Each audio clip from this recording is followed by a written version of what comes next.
Welcome back to Tech by Dr. Blood. This is part two of our sorting algorithms video, which falls under data structures and algorithms. In the first part, we talked about big O notation, searching, and why we have sorted versus unsorted data and how we can use that. But in this one, we are really going to focus on sorting algorithms. Well, how do you sort data? It's the process of converting your list of elements into ascending or descending order, such as arranging papers in alphabetical order, or maybe you're doing a mass mailing and you need to do them by zip codes. Lots of different ways exist for this. Some are more efficient than others. And today we're going to demonstrate a number of them. We're going to talk about bubble sort, selection sort, insertion, quick, merge, and radix. The first one is bubble sort. And it says a bubble sort's an algorithm that iterates through a list. It's going to compare cards. We're going to talk about cards today. I've got cards we're going to demonstrate. But it's going to compare elements that are side by side and determine if the one to the left is greater than the one to the right. And if so, it's going to swap. And then it's going to continue to move all the way through to the end. And once it gets to the end, it will have bubbled the greatest number that exists all the way to the top. And then it's going to repeat. So let's look at this with a card demo. I'm beginning with 4 cards, King, Queen, Jack, and 10. And I've put these in the worst possible order. Remember, we want to support ascending orders. We want the highest up top. So 4 cards. We're going to look first at the King and the Queen. Well, King is greater than Queen, so I need to swap those two. I then say King and Jack. King is greater than Jack. I need to swap those two. King and 10. King is greater than 10. I need to swap those. King is my highest card. It is now bubbled to the top. And then we start over. So round 2. Queen is greater than Jack, so we're going to swap those. Queen is greater than 10. We're going to swap those. Those two are now in the right order. We start over. Jack is greater than 10. We need to swap those. That's it. Now, this wasn't very complicated. We only had 4 cards. Now, earlier we talked about big O notation, and we said, oh, some of these are going to scale much better. So let's just take an example right there. In order to sort those, I believe we made 7 swaps total for 4 cards. Here, we've got 8 cards. How long would it take to sort these? I'm only going to do a pass or two. So 8 and 5, we need to swap those. 8 and ace, we need to swap those. Ace counts as a 1.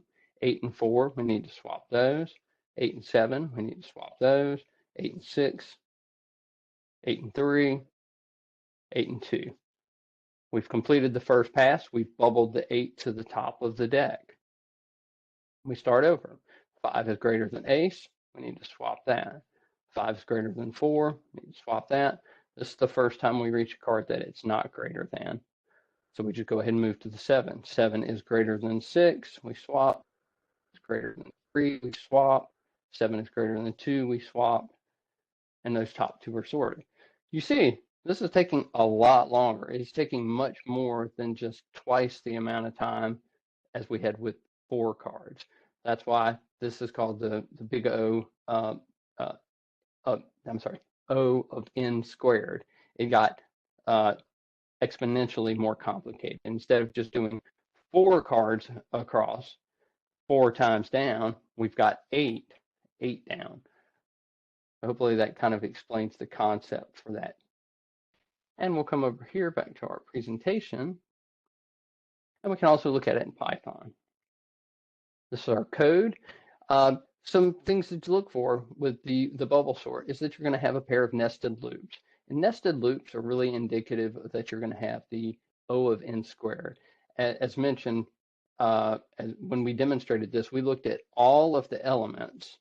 We went all the way across, but then we repeated it the same number of elements. So it's kind of like an XY grid. We did 8 across, and then we did 8 times down. The bubble sort, you're looking to move all of the numbers up top. So you can see that you're constantly swapping numbers. If your if numbers statement here, then go ahead and create your temp and swap them. We can see this in Python. I've got a demonstration for you. Python, bubble sort, and I'm going to use the same numbers that we just used for our cards. And I've put the actual output of it just for the first code. So we started with 8514, and you can see that it did. It said 8 and 5, we need to swap. Then we're going to compare 8 and 1. 8 is greater than 1, so we need to swap that.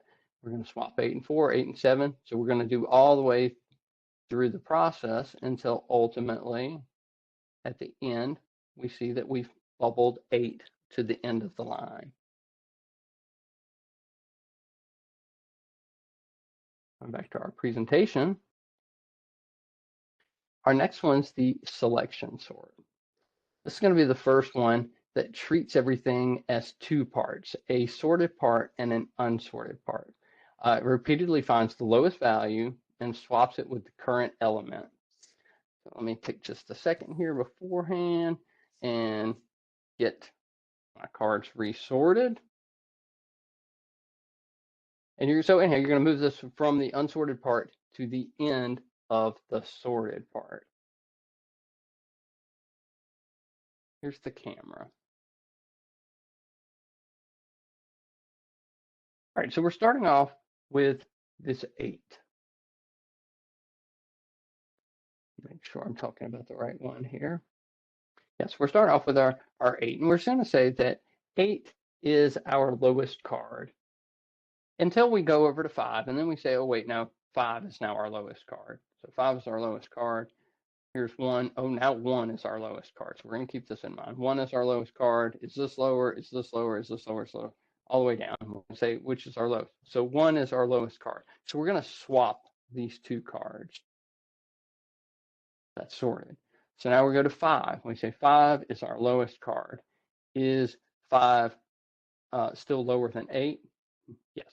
Is it lower than 4? No. Okay, well then 4 is now our lowest card. What about 7, 6, 3? 3 is now our lowest card. What about 2? 2 is now our lowest card. So we're going to swap these two. Go to the next element. 8 we say is our lowest card. Now 4 is our lowest card. Is 7 lower? No. Is 6 lower? No. Is 3 lower? Yes. 3 is our lowest card. How about 5? No. So 3 is our lowest card. We take it and we do the little switcheroo. 4, we're going to compare. We find that 4 is the lowest. Go to 7. 7, it turns out, is not lower than 6. So 6 becomes our low card. 8, 5. 5 is our low card. We take and we swap those. We move to 6. 6 is lower than 8. It's lower than 7. So we keep that. 8, we compare it to 7. We say 7 is lower. We take and we swap that. And with bubble sort, we were actually bubbling everything to the right. We were working on doing our highest one first. Whereas this one, we actually worked and did our lowest card first.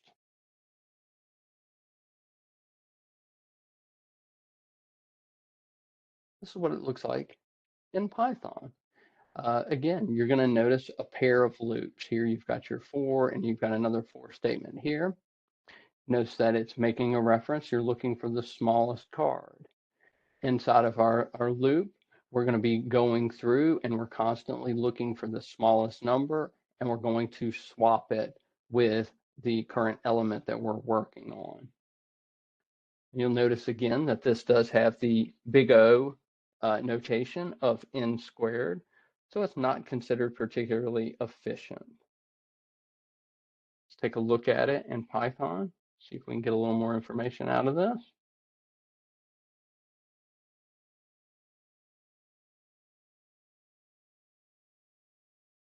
Here's our same 8 random numbers that we looked at. Remember, we started off with our with 8, and 8 went in, it compared all of the numbers. It found that 1 was the smallest number, so it swapped. It swapped the 1 and the 8. So here's 1, and you see 8 is over here.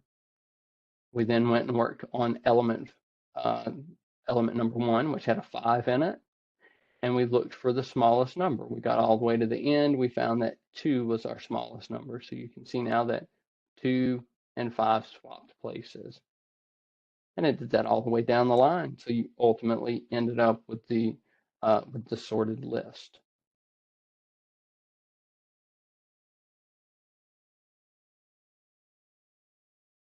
Got one more that seems pretty similar to the ones that we just looked at. This one's called the insertion sort. It's going to go ahead and split the, it's not going to split, it's going to treat the data as two parts, a sorted and unsorted. And it's going to repeatedly move the next value from the unsorted part into the sorted part, and then sort that data. It's so complicated to try and say these things. It's much easier to demonstrate. So let's just jump right into it. Here's my card demo. All right, 85147632. Hopefully everybody's got that order memorized. I actually change that as we get to the next one. So here we start with 8, and we just take the 8 out and we say 8 is now sorted, right? Great. So let's grab our next card. That's going to be 5. So we move it from our unsorted into our sorted, but we have to actually sort it now. So we've sorted that. We swapped those. Take our 1, and now we need to sort it. Is 1 less than 8? Yes, it is. Is 1 less than 5? Yes, it is. Take our 4, we sort it down, we bring it down. Is 4 less than 8? Yes. Is 4 less than 5? Yes. Is 4 less than 1? No. So we don't need to go any further. We know that we're not going to have any other cards over to the left that are lower. So those are sorted. 7 comes into our sorted, but we need to move it. Is it less than 8? Yes. Is it less than 5? No. 6 comes over. Is 6 less than 8? Yes. Is it less than 7? Yes. It's now sorted. And we do the same thing. Here's 3. We're going to compare it with each of our cards until it gets to the proper location. Get to our last one, our 2. Going to compare it with every card along the way until they're all moved into the proper place. Like I said, much easier to demonstrate than to actually show it to you. Here's our Python code. Last one we're going to see. So our others had a pair of nested for loops, but keep in mind, a for loop and a while loop acts pretty much the same way. Anything you can do with a while loop, you can really do with a for loop. You just have to change some things around a little bit. So a for loop and a while loop, still a nested set of loops, indicative that you're going to see the O of n squared. And once again, you can look at the code. You can see that you're starting off with your set. You're going to be building it from left to right. So you're going to start with a new sorted number. You're going to bring the numbers over to it, and then you're going to sort them. Pretty good way of doing the sort. Kind of easy to demonstrate, but like I say, not considered fast, being with a big O notation of n squared. Quicksort starts getting into the much more complicated demonstrations, and it's complicated as far as code, but it's also more efficient. You'll notice that we're showing that it has a big O of n log n. How does it work? It repeatedly partitions your data into low and high parts. It uses a recursive sort to pick a pivot point and then move everything to low and high of that. The thing to keep in mind is that your data is going to put the pivot card into the proper place, so that everything to the right of the pivot is going to be higher and everything to the left is going to be lower. However, it does not mean that those numbers to the right are going to be sorted or the numbers to the left are going to be sorted. It just means that the pivot card is going to be right. But since you are calling it recursively, eventually it is all going to shake out. Let's take a look at it with a card demonstration. Let's demonstrate our quick sort. We're going to pick the first card as our pivot card. You could have picked the middle, but I'm going to pick the first card. Kind of move that up there. The rule is for our pivot card is that we want to find the first number that's higher on our left side. So that's going to be not 2, but 6. And we want to find our first number that's less than going from the right. So less than, less than, less than. And it gets to here. We can take that and we're going to swap those two. Okay. And then we're going to move in one spot. There's only going to be one card here. So now we want to say the first card that's greater, which is going to be 7, with the first card that's less than, which is ace. Since our fingers have crossed, we want to stop there. And that's going to be where our pivot card needs to go. We don't want to add it. We just want to leave it up here. And you can see that everything to the left of my pivot card is lower than the pivot card. Everything to the right is greater than. So let's do the same thing recursively on the left side. 2 is going to be our pivot card. We only have the one to look at on this. But we're going to say we want to go with our first number that's greater than with our first number that's less than. Our fingers are crossing essentially here. There's only one, so they have to cross. And our rule is we're going to move the pivot card to the right of the low card. So that means we're going to sort it like that. Now we need to do recursively our right-hand side. So here's our 7. We're going to find the first card that's greater than with our first card that's less than. We're going to switch those, right? That leaves just the 5. So our fingers are going to cross here at this spot. So our 5 is the low card in that mix where our fingers crossed. Our pivot card goes there. Here's our 6 card. Our 6 says we need to look at the first greater than. It's off here. Our first lower than is here. So our fingers have crossed. Our fingers, so we're going to go ahead and move the 6 to there. And you can see now that we've done that, we've got all of our cards listed. We can just move them up into a sorted array. You'll see that as we get to our Python, it's even more complicated. Here we have a couple of different functions that are going to be used. We have one that's just called quicksort, but we have another one that's called partition.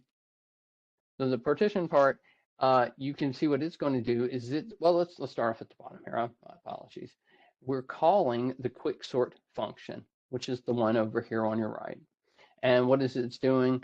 It's going to go ahead and create the high. It's going to partition the list segment, and then it's going to partition the, then it's going to recursively call your quicksort function, which is itself. See, quicksort. To do that, it's going to do the left side. It's going to do the right side.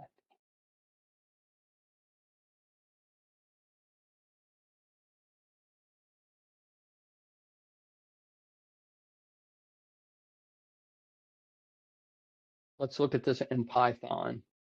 You can see that we have a couple of functions. You have a partition function and you have a quicksort function. Our code, as we're running it, we're actually just calling the quicksort function. Here's our quicksort. It takes in our 3 parameters, numbers, which is the array that we've built, the start index and the end index. So your start index is going to be 0 when you originally call it. Your end index is going to be the length of numbers minus 1. So that's how we initially call the quicksort function. Well, what happens in this quicksort function? This is going to be called recursively. So you need to have your base case built in right at the top rather. And now you're going to go ahead and run. You're going to configure this high part. And high is done through the partition function. Go over here, our partition function. What's happening there? You're going to come up with your midpoint. You're going to get your pivot. And that's now going to break it down into our low spot and our high spot so that the code is going to understand what are you comparing? How are you doing this? Where's your The lower side going to be to the left of your pivot card. The higher side needs to go to your right, and it's going to go through all the processes that we looked at as we did the cards to swap the numbers as it gets to your higher number on the left versus the lower number on your right until it puts the pivot in the correct spot. And again, you can see from your quick sort, it's recursively calling itself. So once it does the high through partition, it's now going to just keep calling itself quick sort, doing the left side, start through high, and then the right side, which is going to just vary your order down here, really, of your parameters. What's it look like when you run it?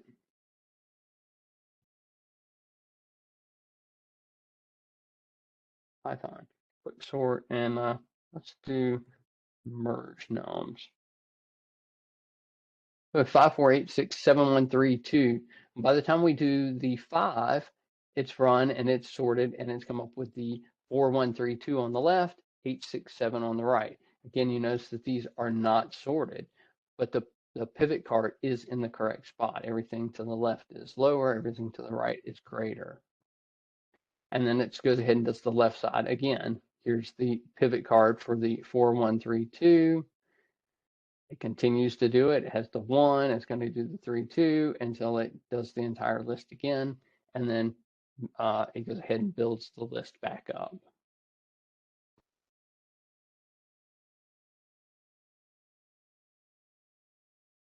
The merge sort, another algorithm within big O complexity of O n log n, divides the list into 2 halves recursively. It's going to keep breaking the list down until it gets down to the smallest of the elements, down to 1 element really, and then it's going to build it back up, putting it in order as it goes. This is a fun one to demonstrate. And it's kind of easy to see also. So here we've got our same 8 cards that we've been working with all along. And it says we're going to keep splitting it. So here we've split it into 4 and 4. Here we're going to split it into 2, 2, 2, and 2. And then here we're going to split these down in 2s. Here's 2s, 2s, 2s. All right, now we're going to start building it back up. But we're going to do it by saying, okay, here's our first ones. We need to sort these. So we're going to sort 5 and 8. We're going to sort 1 and 4. We're going to put them together. I already sorted there.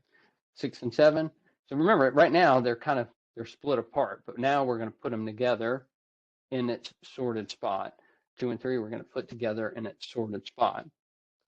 We're going to come back up. We want to join these 4 together.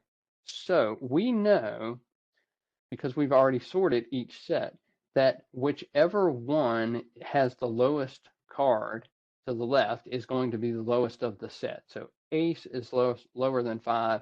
I'm going to put ace as my lowest card. And then I'll just keep working systematically from one side or the other. I'm going to choose the right-hand side. I'm going to say 4 is my next card. Is 4 less than 5? Yes, it is. So I move that up. I'm out of elements here. I know these are sorted, so I can just move those to there. 6 and 7, 2 and 3. I look at it and I say, which of these 2 and 6 are the lowest card? 2 is the lowest card. I'm going to move that to there. I'm going to look at the 3 and say, is 3 less than 6? It is. I'm going to move that there. I've joined them together. I'm going to do the exact same thing here. I'm going to look for which one has the lowest first card, ace or 2? Ace. Okay.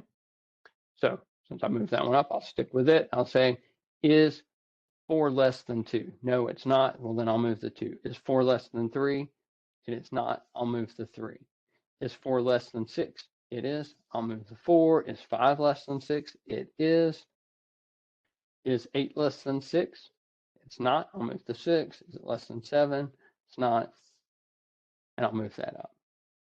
So kind of nice the way that worked out. We have the Python code for this as well. Another one of these where you see 2 parts. You'll also see that you have the recursive call over here. Start off with calling the merge sort function, which is this one over here. it begins with finding our midpoint. We need to kind of start with our midpoint so that we can break it apart into halves, left and right. So the first time we do it, we're breaking it apart as 4 and 4, and then we're going to break it down 2 and 2, and then 1 and 1, which is, that's going to go across all the way. So 1 and 1, 1 and 1, 1 and 1, 1 and 1, 8 of them in total, right? And after we have them broken down into our smallest elements, we then have to start merging them back up. Some interesting code in the merge function, which is the one over on the left, that's talking about how you're going to add it back together. And we talked about adding the smallest element from the left position first. Once we've done the original sort, we know, even if we have 4 cards on the left, 4 on the right, whichever one has the smallest element 0 is definitely going to have the smallest element overall. We don't need to look at element 1, 2, or 3. So we know we can go ahead and move that. That's going to be our new element 0, and we're just going to compare them all the way up until we have the merge completed. We can see this in Python. Running our merge sort.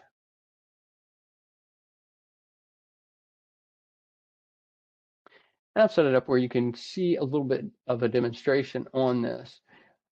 Once it's broken it down into single elements is where I've started doing our print statements. We were going to merge 4 and 5. It says that it's comparing the 4 and 5. We're merging it as 4 and 5.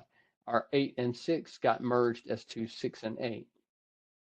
In the next line, it's saying, okay, we're going up the list. We need to merge our 4 and 5 with our 6 and 8. You can see that it's built together. And the same thing over on the other side. We've done the 1 and 7.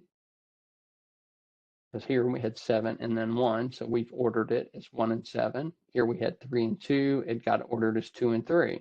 So now we're gonna combine the 1, 7, 2, 3 into 1, 2, 3, 7, and all the way up. We're going to combine the 2, 4 sets together and end up with a sorted array.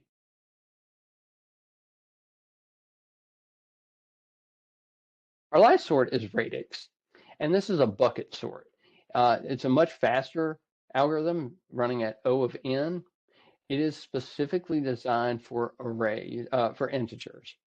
And you do this by looking at the particular spot, the particular 1 spot, 10 spot, 100 spot of the integer, and using that number to put it in the proper bucket. So you're going to have 10 buckets, 0 through 9, and you're going to put the number in the bucket based on the particular digit that you're looking at.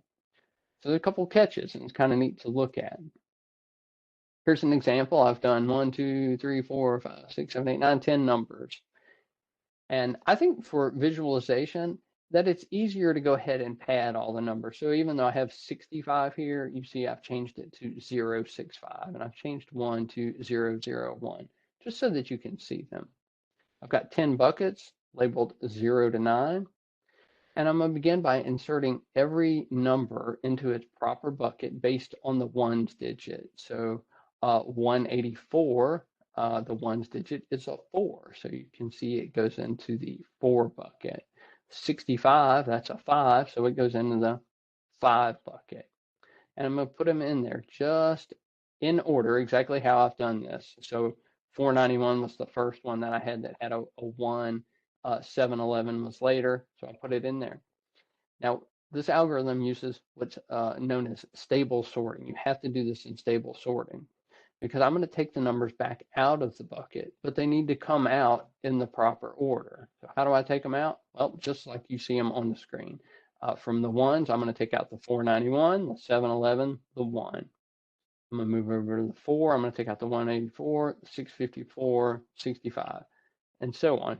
And I've put them back in my list. Well, you see this is not sorted. That's okay. Now we're going to create our 10 buckets, and we're going to insert them into the bucket according to the tens digit. So we're starting with 491, the tens, that's a 9, so that goes 491. 711, that's a 1 in there in the 10 spot, so we put it in the 1. 001, that's a 0, so it goes in. So we put them all in, all 10 digits, and now we're going to take them back out just like they're shown. Remember, stable sorting. So we start with 001, 711, 247. So it's kind of easy to see this until you get to your 8 and 9. Now keep in mind, as you get to 8s, to the 8 bucket, you need to do 184, 488. Do all of the 9s. And now again, you're looking at our list, not very well, not sorted. So one last time, we're going to do it with our 100s bucket. 10 buckets. The first one, 001, well, that goes in the zeros. 711, that starts with the 7. It goes in the 7 bucket. We put them all in there. We pull them out, and ta-da, they are now sorted. So kind of magic the way that happens, I think. This concludes our sorting video. I hope you enjoyed it, and please feel free to leave me a comment. Let me know what you think of the card demonstration.